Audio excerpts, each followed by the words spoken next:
but they can match up now with any team in any situation that presents itself. But that now includes in the secondary as well. And like we said, having a guy like Bishop and his athleticism, moving him down in the box, keeping him at high, having a guy like Max Harrison, if you need him to cover somebody around the field. So I just think giving more options to the defense and Sean McDermott is going to be a big benefit for this team going forward.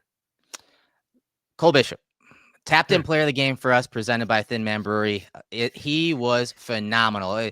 The arrival of Cole Bishop, it just all clicked for him in this game. And after the game, he's talking about what he saw on film: 7 tackles, 4 pass breakups, a tackle for loss. Talk about development for young players, but talk about his specific development and how some of that patience and even some of the reps have paid off. And we saw it against the Chiefs in this game. Eric, I really believe that Cole is a great example and reminder for so many people out there. I get it that we live just in a society like, instant reaction. That's what we do. We do it here, right? It's fine. Yeah. But man, you gotta understand that these guys take a little time sometimes and can't expect these immediate results and payoffs immediately when they step on a football field, drafted and coming in, and they miss some time, or he missed some time last year. And it sucked. He missed time last year with the injuries, and that slowed his development. He missed time this year. It slowed his development. But how many Bills fans wanted this guy booted off the team? Steph, just get off the field. They didn't want him around, and he's a bust of a draft pick. That is not the case. Cole Bishop is a great reminder that development is not linear. Not every single person has the same development path, depending on where you are. Heck, look what's going on with these quarterbacks who leave the Jets, like Sam Darnold, right? I mean, I mean, look, the development can happen. And I say Geno Smith too, when I say that, but situation matters. The team, the circumstance, the defense you're learning, the offense you're learning, how the training staff treats you coming back from injury. All that stuff matters. We are seeing now the real ascension that we have been waiting to see from Cole Bishop. Folks, he has started 12 games in his NFL career. He has started less than a full season. Give the kid a little bit of time. He's still going to make mistakes. He's not perfect. And he has still a ways to go. But every single game you see, he's getting more and more comfortable. We have to keep reminding ourselves of these things before we make these sweeping judgments about guys after 1 year, sweeping career judgments about them. After the game, he talked about some of the pass breakups, in this game. Again, 4 overall. And he referenced seeing some of them on film. And when I popped on the film this morning, it made sense. It clicked. And so I even went back and looked at some of the games he was referencing, the Chargers game. And keep this in mind when he's talking about the film, these high leverage situations that he recalled. This was from week 1 of Chargers and Chiefs.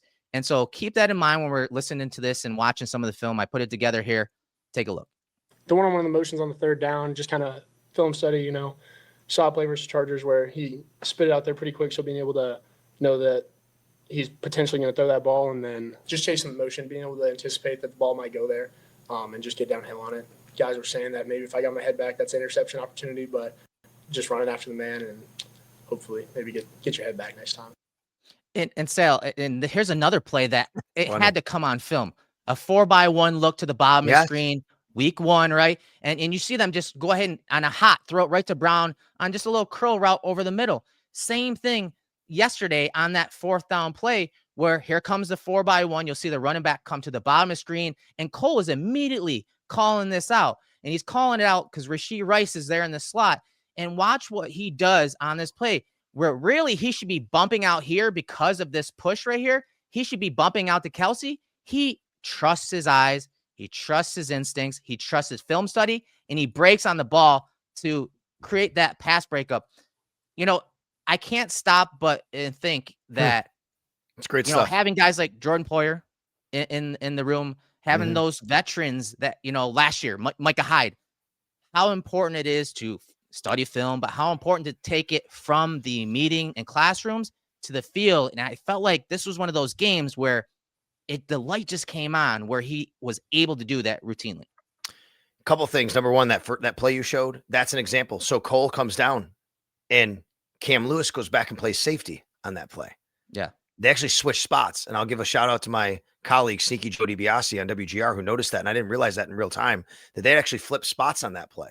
Cam Lewis goes back and plays safety. Cole Bishop comes down into the box. He Yep. plays the nickel essentially, right? So, I mean, this is the versatility and the flexibility that we're talking about right here.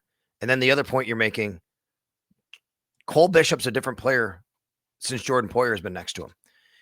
And that could be a Taylor Rapp point, no doubt about it. Taylor Rapp was hurting this team being on the field because he was obviously playing injured, and there were times where he wasn't making plays where he thought he should.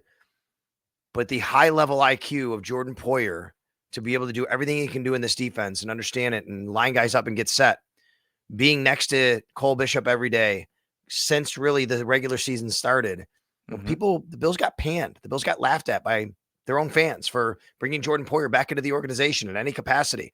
This is what they envisioned. Now, maybe they didn't think Jordan Poyer would be on the 53. I wouldn't say that. But I think they envisioned this for Cole Bishop when they signed Jordan Poyer, and it's working out. And it's pretty special to see. And what I'm most impressed about, and this is the cool stuff that I like to see and bring to the table here, which is what you didn't see was after the game, I was standing right by the goal line on the final play when they knocked down the Hail Mary. Yeah. And my post-game interview, I was all set. I'm like, I'm going to go and get Cole Bishop after he had a great game. I want to get him on the post-game interview. So it goes down. I'm looking right at Cole, and I'm like, I'm going to run out there and go get him. As I get out there, I see Jordan Poyer go right over to Cole Bishop.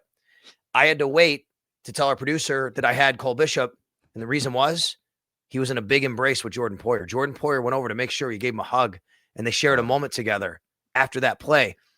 Eric, I can't tell you how important it is, and you know this, to have a guy like Jordan Poyer embrace that role, that role as the mentor, and basically passing the torch.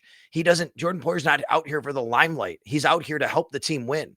And for him and Cole to have that relationship, that was just super cool in that moment for me to see and say, like, yeah, these guys get it together right now. Yeah, Poyer, he's the type of guy that's in Bill's DNA, obviously. He lacks an ego. He's selfless. He's willing to, put aside his ego to help others. And it showed up for Cole Bishop, that experience of working with and under Poyer and Hyde really showed up.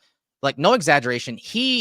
Bishop led the secondary in so many ways. If you watch the film back prior to the snap, Bishop's the one pointing out the coverages. If there's motion or shifts, he's calling the checks. You see him do it. And there were times where even he was getting to the check call quicker than Terrell Bernard, who's usually the one that kind of leads that from the front. And so you saw the athleticism, the versatility, the plays on the ball in big moments.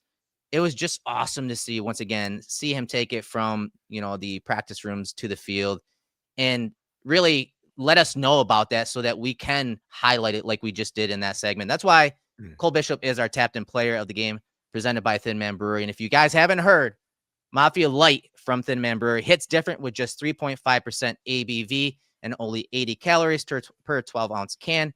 Drinks like water with notes of beer. It's the first craft Pilsner of its kind, brewed and packaged right in Western New York. A true game changer for local beer lovers. Again, Cole Bishop, our player of the game, tapped in segment. I hope that this is, one of many, honestly, when it comes to his play, because they need him to step up in these big moments, in these big games like we saw against the Chiefs going forward.